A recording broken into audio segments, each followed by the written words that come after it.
Hey you guys, and welcome to my channel, or welcome back to my channel. My name is Alexa, and today we are going over everything that I can give to you about what it's like working at the 13th Gate in Baton Rouge, Louisiana. I have to say, I love working for the 13th Gate. It's probably actually down pat, it is my favorite haunt that I've ever worked for.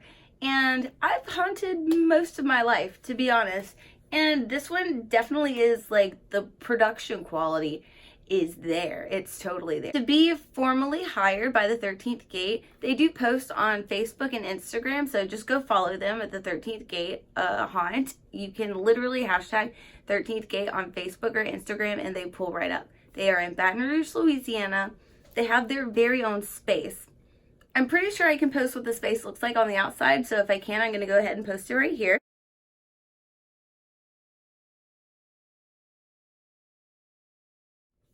So that's the outside. They have their very own building and it is up all year round. They do not take it down. They're constantly building. They're constantly changing. It truly is the rose red house of Baton Rouge. To work for the 13th Gate, there is an audition period. I personally didn't audition this year. It is my first year and I got away with not auditioning, which is pretty cool, but that's not necessarily how it happens. So they do have audition periods where they will do open casting calls. They also do hair, makeup, and costume calls as well. I don't know much about that. I'm still working on that because my day job, I'm a stylist and I'm not necessarily an actor, but I can act, I can haunt, that's for sure. I've haunted my entire life.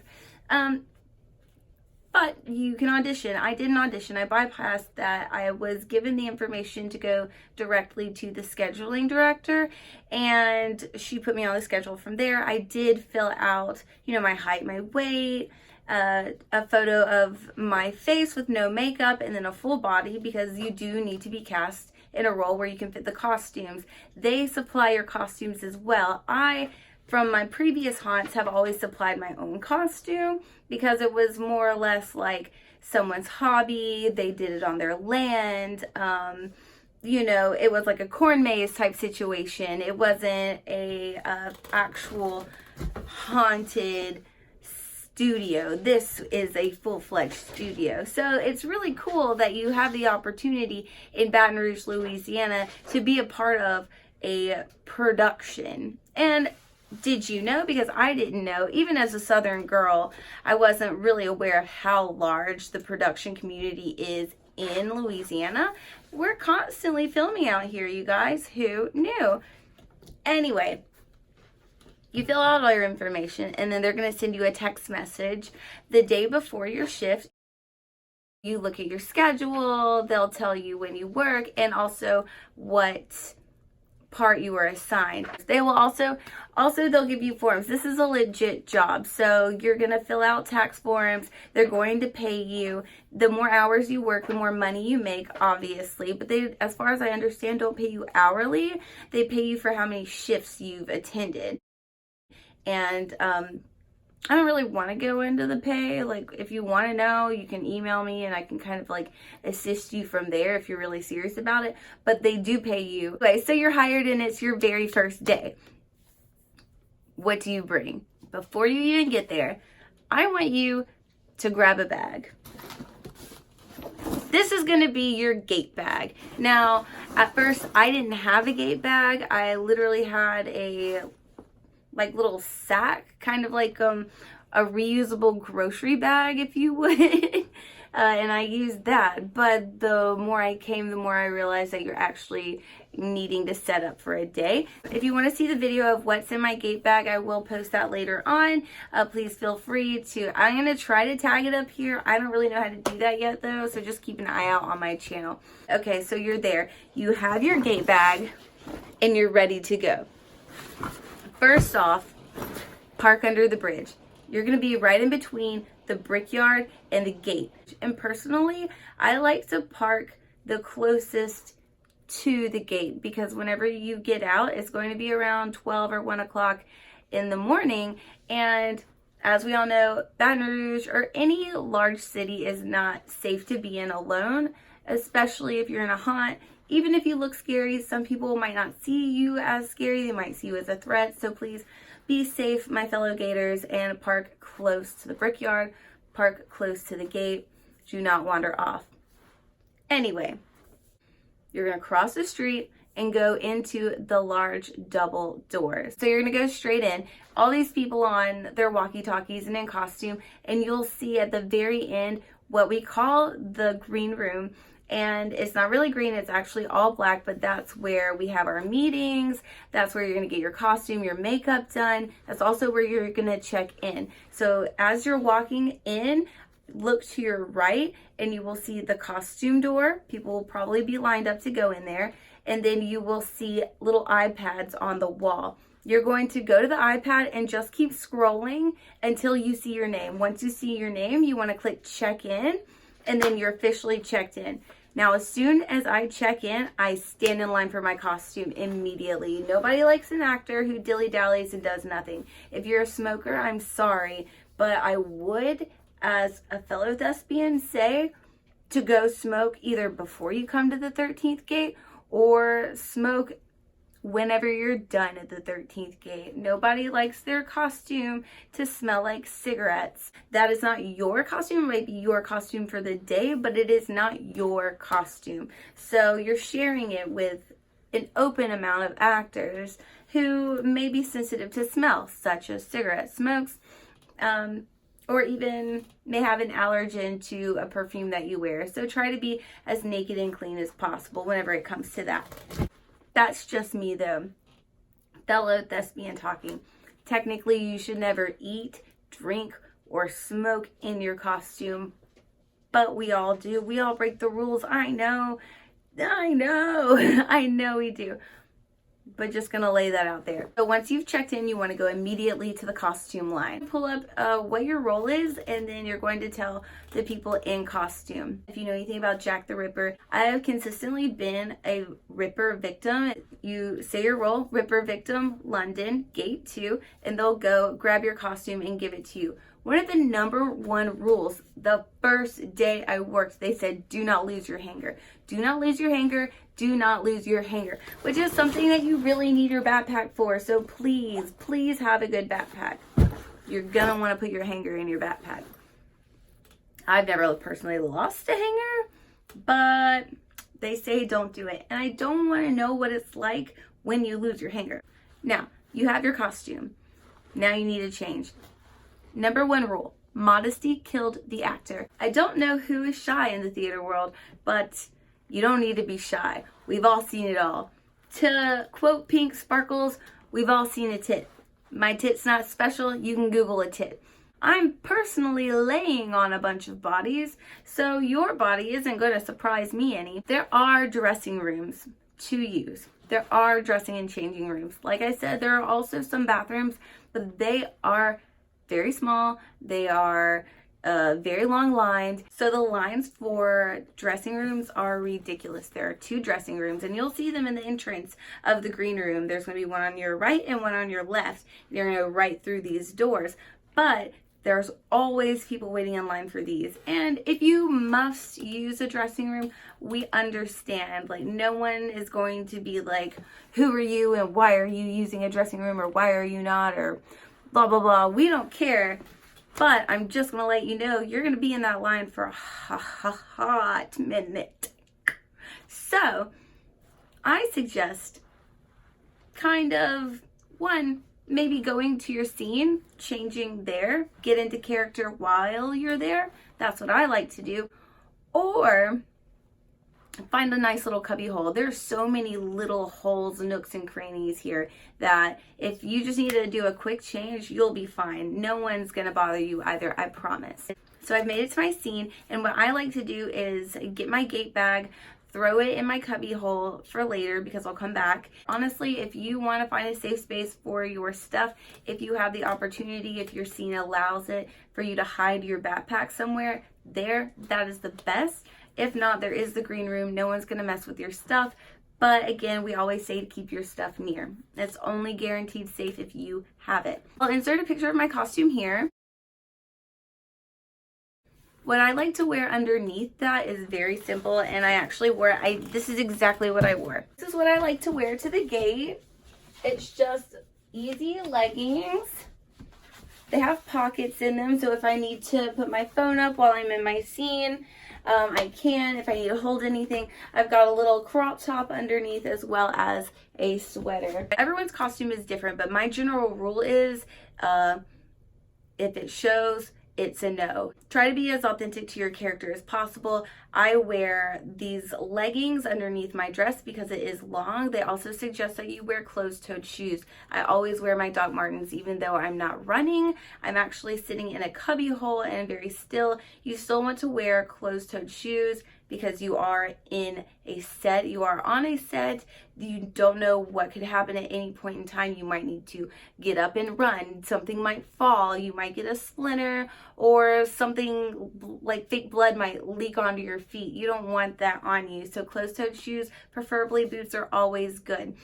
I wear my crop top because once I pull my dress over, I can actually step into my dress. So once I step into my dress, my bottom half is already done.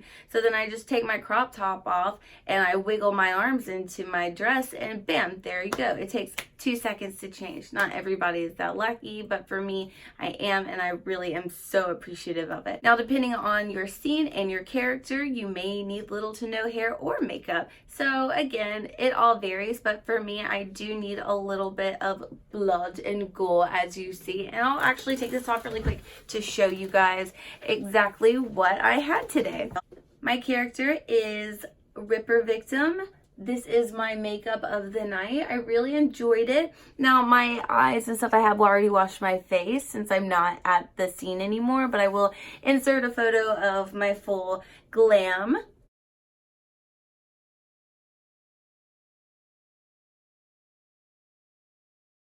Yeah, it was really good, and I really enjoyed this. And this is also something that whenever I'm done with my scene and I'm ready to go home, I can put this on, and it's literally where it's cut. Here is pretty much where it's cut on my costume, so the makeup doesn't really get on my actual clothes. Now, for my sweater, it did get kind of icky. I have also worn a black sweater there, and it did also get really icky depending on how much blood I had on that day. But my top half is pretty much my the bust of me. My bust area is always going to be gory, but the rest of me is pretty clean. I've had 3 different makeup artists so far, and I've had 1 consistent one. So the last 2 times that I've had my makeup done has been done by the same girl, and she does a great job. It looks really realistic, and I love that she kind of like tries to hide my tattoos with it, and she just does a great job. And this is easy to clean off. So you showed up at 5 o'clock, you checked in, you got your costume,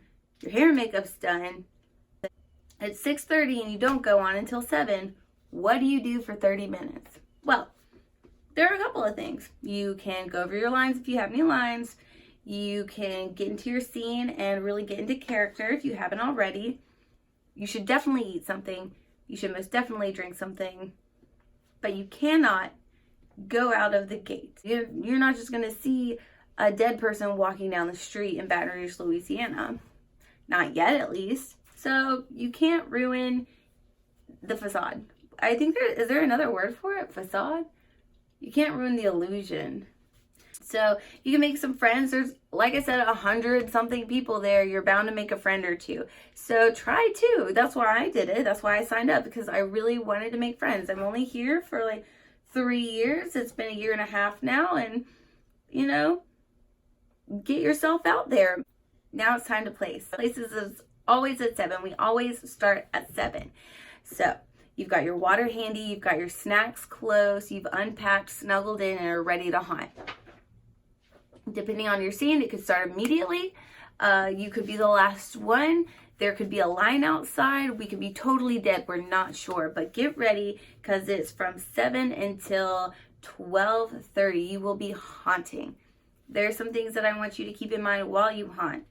You can always ask for a restroom break. You can always ask for a water refill. And if you need to get up for any reason, you may leave. There's always someone within your room with a walkie-talkie that can call a director, or we even have a sheriff on duty that stays there with us with his crew the entire time to keep us safe. They literally say that they work for us. So whatever they can do to make sure that we're happy, healthy, and safe, they will do it. And yeah, so at that point, just try to make friends with the people in your scene. If you haven't already talked to them, try to get to know them, see if they've gotten in character. If you can stay in character the entire time, please do. I am not technically an actor, and I never proclaim myself to be an actor, but I do my best to stay in character the entire time. Sometimes whenever I slip, I can tell that it kind of like tilts the morale of the room. So do your best. If anyone touches you during the haunt, if it's just like a quick little tippy tap, maybe they didn't know you were real or not, I can kind of excuse. But if anyone tries to physically hurt you, if anyone tries to kick at you, swing at you, poke at you, throw anything at you, you must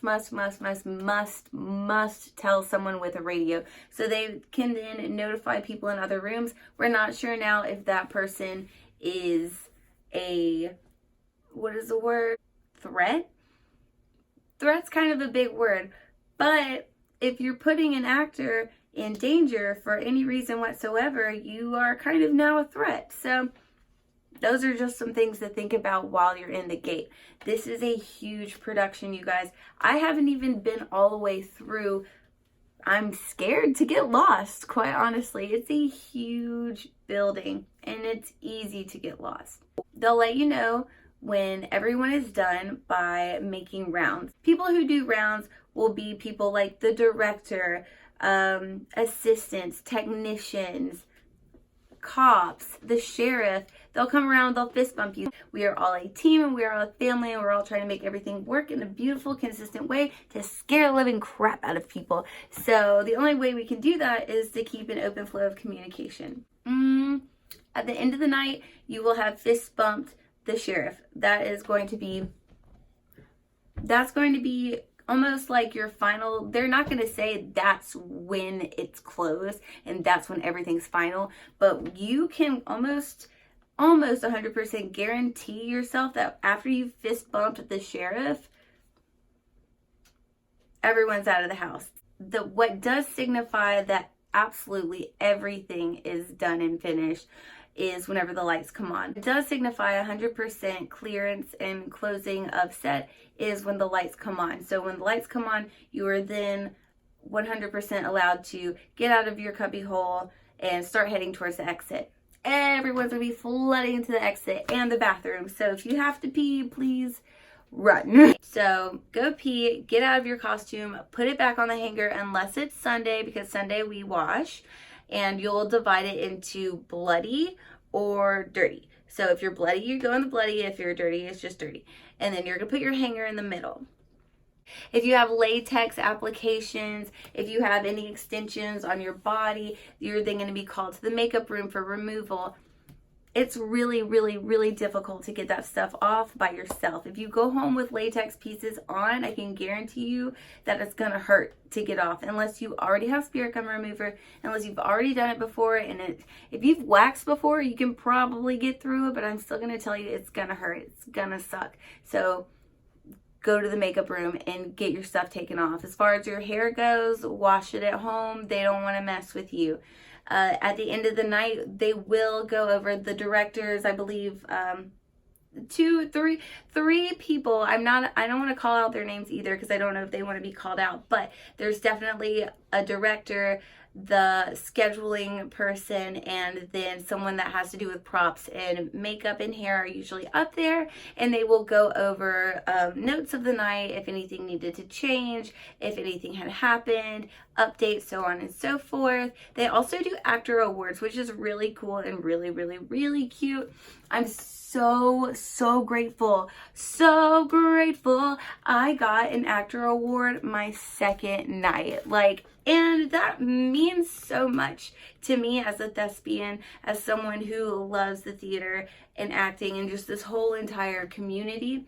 It's such a big deal to be recognized by people who, one, don't even know me, who, two, recognize that my love and my passion for haunting.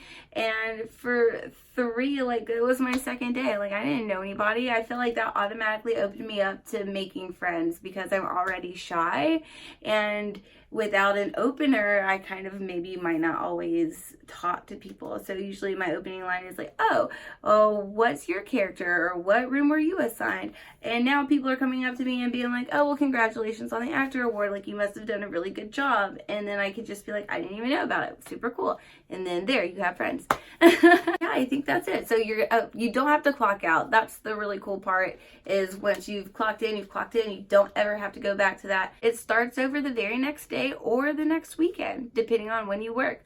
The last week in October, though, we work every single day, and I cannot imagine what that's going to be like. I might just go to sleep with this on, honestly. Like, I'll just come to work and be like, ta-da, I'm already ready. But no, you really want to take a shower afterwards, because you honestly feel grody and disgusting. Not that it's grody and disgusting, but it is. It's a haunted house. It's dusty, and it's up all year, so... And you're hot. Let me tell you, you sweat so much. Afterwards, we all go to the Brickyard and grab a drink and talk about our favorite scares of the night, people who got actor awards, maybe a little tea will be spilled. You never really know. So I'm super glad that you guys were here for this. Yay! That was my experience at the 13th Gate. That has been my experience so far. That's what it's like for a normal shift. Things that you would expect to happen. Sometimes things that you don't expect to happen. People are crazy, and there are all types of people coming through the haunts. But you can't scare everybody. Just remember that you cannot scare everybody, and that you have to put yourself first. If you need to pee, go pee. If you need water, drink some water. We're all there for you. I really hope to see you at the gate this year, or next year, or anytime. If you've ever worked for them, please feel free to comment down below and let me know. I'd love to know your favorite scare. Have you ever worked at a haunted house? What was your position? Was it this dramatic going on? Are you a gator already and you found my channel?